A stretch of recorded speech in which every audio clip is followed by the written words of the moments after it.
All right. We've got a really important one for you today. Sustainability education in the 21st century. We're going deep on this one with the Routledge Handbook of Global Sustainability Education and Thinking for the 21st Century. Wow, that's a mouthful. Yeah, quite a title.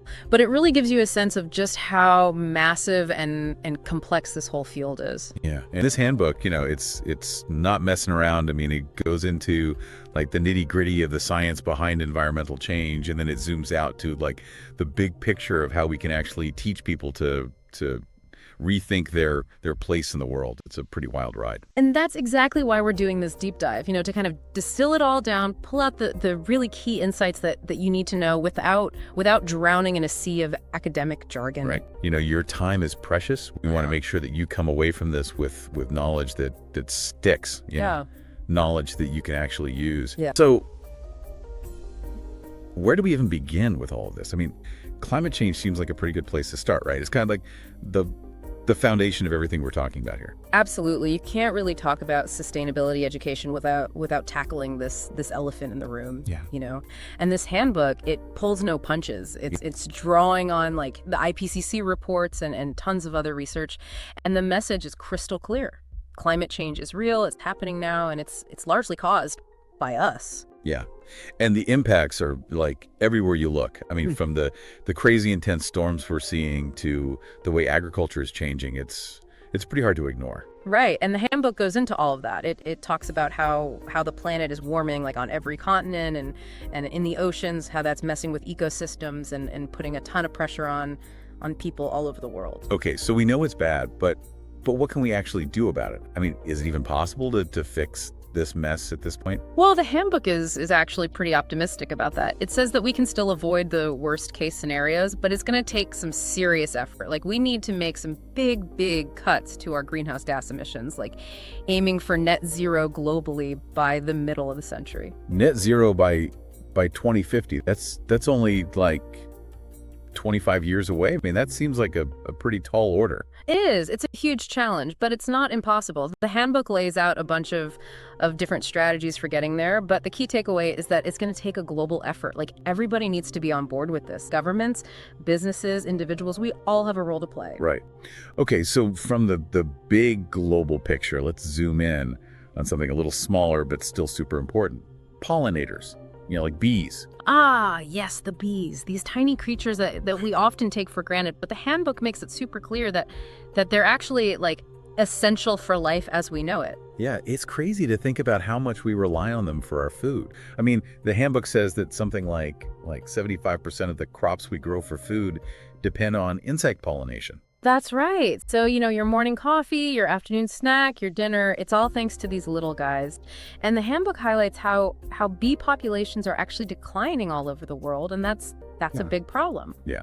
So, like, what's causing that? Is it just like pesticides and stuff? It's a combination of things. Pesticides are definitely a factor, but there's also habitat loss, climate change, diseases. It's a whole mess of interconnected problems. And the handbook uses this really interesting phrase, canary in a coal mine.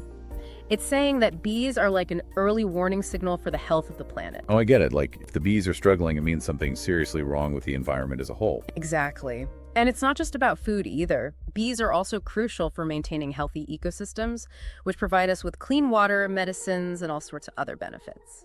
Okay, so we've covered climate change, we've covered bees. Now let's get our hands dirty and talk about waste. Ooh, waste. Not the most glamorous topic, but definitely one we can't ignore. And the handbook really dives deep into this. Yeah, I mean, it's kind of gross to think about, but it's a huge issue. Like, where does all our trash even go? Well, that's the thing. The handbook points out that waste is actually a direct result of our production and consumption patterns. It's like this tangible consequence of our lifestyle. And it's creating all sorts of problems, environmental, social, economic. It's a global crisis. Yeah, and we're talking way beyond overflowing landfills, right? Right. We're talking pollution, contamination, health risks. It's a big deal. But the handbook also talks about how we can actually turn this problem into an opportunity, like by focusing on waste recovery and reuse. Okay, so like recycling. Recycling is a big part of it, but it's also about moving towards a more circular economy. where we keep resources in use for as long as possible and we minimize waste generation in the first place. And the handbook actually points out that there's a huge economic opportunity here. Oh, really? I mean, who would have thought that trash could be profitable? Well, the global waste management market is actually projected to grow massively in the coming years, but the handbook also highlights that there's a big disparity in how waste is managed around the world. Like, developing countries often lack the resources and infrastructure to deal with their waste properly, and that can lead to some really serious problems. Yeah, that makes sense. And I was really surprised to see the handbook talking of the role of religion in all of this. Like, what does religion have to do with waste reduction? Well, it's more about values, really. The handbook is pointing out that our beliefs and values shape our attitudes towards the environment and our consumption habits. And many religious teachings actually emphasize things like stewardship, frugality, respect for creation. So there's a lot of overlap with sustainability principles there. Huh. That's really interesting. Okay, let's move on to another huge topic, agriculture and food production. Yeah, this one is a real head scratcher. I mean, we got to feed the world, but we also got to protect the planet. It's a tough balancing act. Right. And the handbook really lays out all the complexities. Like, on the one hand, we need to make sure that everybody has enough to eat, that food is affordable, and that we're not compromising national security. Exactly. Food security is a huge deal. But at the same time, we're also seeing, changing consumer preferences. People are becoming more aware of the environmental and social impacts of food production. And then, of course, there's the whole climate change thing looming over everything. Yeah. How does climate change even factor into all of this? Well, the handbook points out that climate change is going to make it harder to grow food in many parts of the world. And that means we're going to need to find ways to produce more food with fewer resources and with a much smaller environmental footprint. It's a huge challenge. It sounds like it. And I remember the handbook talking about, taking land away from agriculture and using it for forestry to help, sequester carbon. Is that a realistic solution? The handbook seems to be saying that it's not really a viable option on a large scale. I mean, we need that land to grow food, right? So the focus needs to be on making agriculture itself more sustainable. Okay, so from the fields to the power grid, let's talk about energy. All right, energy. This is where things get really exciting. The handbook is all about the transition to renewable energy sources. Yeah. Moving away from fossil fuels and embracing the power of the sun, the wind, the water. Right. And there are so many different types of renewable energy out there, like solar power, for example. Yeah.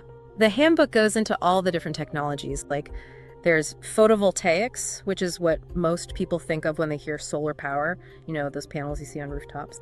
And then there's concentrated solar power, which uses mirrors to focus sunlight and generate heat. And then there's wind power. Those giant wind turbines are pretty hard to miss. Yeah. And the handbook talks about how wind power is becoming a major player in the energy landscape.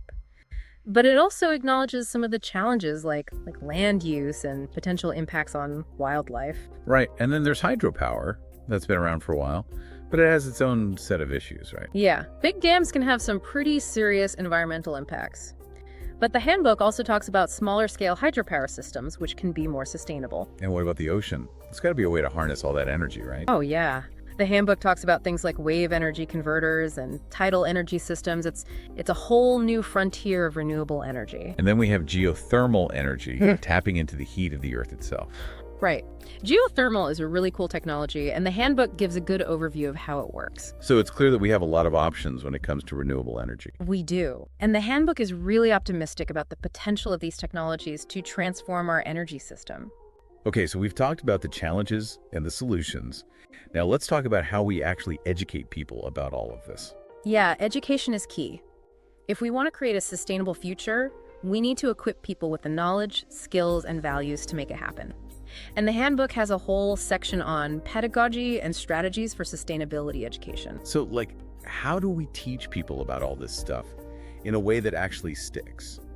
Well, the handbook talks about the importance of transformative learning. Not just teaching facts and figures, but actually helping people to shift their worldviews and see the world through a sustainability lens. Right. And it also talks about the importance of critical thinking. Absolutely. We need to teach people how to think critically about complex issues, how to analyze information, how to solve problems. And it mentions this framework, education in, about, and for the environment. What's that all about? It's a way of thinking about the different aspects of environmental education.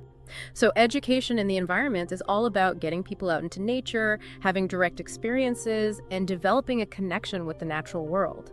Education about the environment is more about knowledge and understanding, learning about ecosystems, biodiversity, climate change, and so on. And then education for the environment is about empowering people to take action, to become agents of change for a more sustainable future. That makes sense. And I was intrigued by the idea of using prototyping in sustainability education. Yeah, that's a cool idea. It's about getting people to actually build things, to create solutions to real-world sustainability challenges. And the handbook also talks about living labs. Living labs are basically like real-world test beds for sustainability innovation. They bring together researchers, students, community members, and businesses to collaborate on developing and testing new solutions. So collaboration is a big theme here. Definitely. The handbook emphasizes that we need to learn how to work together to address these complex challenges. And it also talks about the importance of transdisciplinary approaches. Right. That means bringing together different disciplines, different perspectives, different ways of knowing to create more holistic and effective solutions. And it even talks about the importance of interpersonal skills. Yeah, things like empathy, communication, conflict resolution. These are all crucial for building a more sustainable world. And what about the teachers themselves? I mean, are they equipped to teach all of this stuff? Well, unfortunately, the handbook says that many teachers feel unprepared to teach about sustainability. So there's a real need for more teacher training and professional development in this area. Okay, so from the classroom to the big picture, the handbook also delves into the concept of systems thinking. Systems thinking. This is a really powerful way of understanding the world. It's about seeing the interconnectedness of everything, how one action can have ripple effects throughout the entire system. Yeah, the handbook uses this great analogy of the world as a spider's web. Right, and the point is that humans are not separate from nature. We're all part of this intricate web of life. So it's about thinking like a planet, basically. Exactly. And finally, the handbook talks about sustainability, leadership, and governance. Right. This is about how we can create the kind of leadership that can guide us towards a more sustainable future. And the handbook contrasts two types of leadership: honeybee leadership and locust leadership. What's the difference? What honeybee leadership is all about long-term thinking, collaboration, and creating value for all stakeholders. Locust leadership, on the other hand, is more short-sighted and focused on immediate profits, often at the expense of the environment and society. So we need more honeybees and fewer locusts. Definitely. And the handbook talks about the role of universities in fostering this kind of leadership. And it also emphasizes the importance of transnational decision-making. Right. Because climate change and other sustainability challenges are global issues, we need to find ways to work together across national boundaries to solve them. And finally, the handbook lays out three key principles of sustainability: The normativity principle, the equity principle, and the integration principle. Can you break those down for us? Sure. The normativity principle is about recognizing that sustainability is ultimately a question of values. What kind of world do we want to live in? What kind of future do we want to create? The equity principle is about ensuring that everyone has a fair and just opportunity to thrive, regardless of their background or where they live. And the integration principle is about recognizing the interconnectedness of social, economic, and environmental issues. We can't solve one without addressing the others. So it's a pretty big picture view of sustainability. It is, but it's also about individual action. We all have a role to play in creating a more sustainable future. That's a great point. And on that note, I think it's time to wrap things up. So to our listeners, we want to leave you with this. Think about the principles and challenges we've discussed today. Which ones resonate most with you? And what small steps can you take in your own life to make a difference? Yeah, every little bit counts. Thanks for joining us on this deep dive. Until next time. See you then.